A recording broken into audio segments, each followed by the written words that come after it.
Canadian prime minister China में थे और वो लीड स्टोरीज और न्यूज़ कवरेज, उसकी एक्सटेंसिव कवरेज अभी दुनिया में चल ही रही है कि उसके बाद वो आज पहुंचे हैं कतर में। मिडल ईस्ट का एक बहुत ही इंपॉर्टेंट और रिच कंट्री है कतर, वहाँ पर वो पहुंचे हैं। अच्छा, इससे पहले कि मैं आपको उन पे थोड़ी सी ज़्यादा डिटेल बताऊं, Canadian prime minister Stephen Harper जो जस्टिन ट्रूडो से पहले कनाडा के प्राइम मिनिस्टर थे, उनका एक रीसेंट इंटरव्यू अभी मैंने सुना। वो ये कहते हैं कि एक साल अगर पहले मुझसे कोई पूछता है कि कनाडा और अमेरिका के जो ट्रेड रिलेशनशिप्स हैं ये किस जहत में, किस तरफ जाने चाहिए, तो मैं उनसे कहता कि ये बहुत यूनिक है, बहुत स्पेशल है, इन्हें कंटिन्यू रहना चाहिए और इस पर हमें बड़ा प्राइड है। यानी उनके कहने का मतलब ये था। अच्छा, उन्होंने कहा कि चंद हफ्ते पहले प्राइम मिनिस्टर कार्नी की गवर्नमेंट ने मुझसे पूछा कि ये जो टैरिफ्स को लेके, ट्रेड को लेके जो एक उथल पुथल मची है, इसमें आपकी क्या एडवाइस है।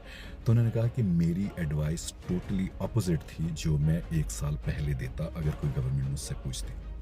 यानी उन्होंने कहा कि अब ये इम्पॉर्टेंट है कि हमारे अलाइंसेस यूरोप में, एशिया में, चाइना में, मलेशिया में, दूसरी जो सेंट्रल अमेरिका, मैक्सिको, उन मुल्कों के साथ हमारी बढ़े। ये वो प्राइम मिनिस्टर हार्पर कह रहे हैं जो कनेडियन हिस्ट्री के सबसे ज़्यादा प्रो अमेरिकन प्राइम मिनिस्टर गिने जाते हैं और वो खुद ही अपने मुंह से भी कहते हैं कि I was the one of the most pro American prime minister of Canada.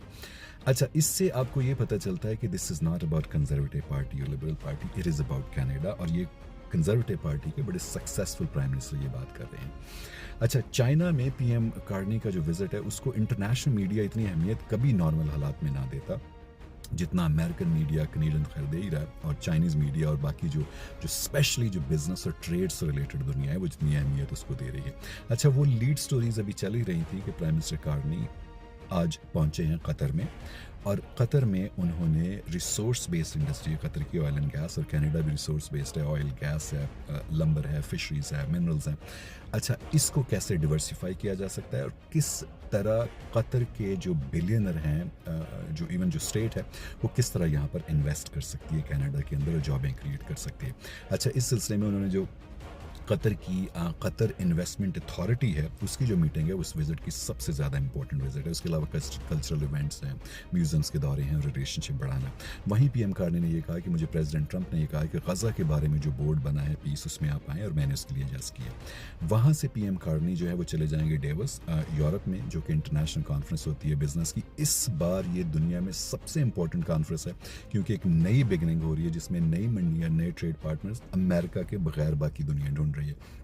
तो प्राइम मिनिस्टर कार्नी वहाँ पर यही काम करेंगे जो इनके लिए बहुत इंपॉर्टेंट है। So there is so much happening on trade and economy का फ्रंट कनाडा के लिए, and so much good happening actually.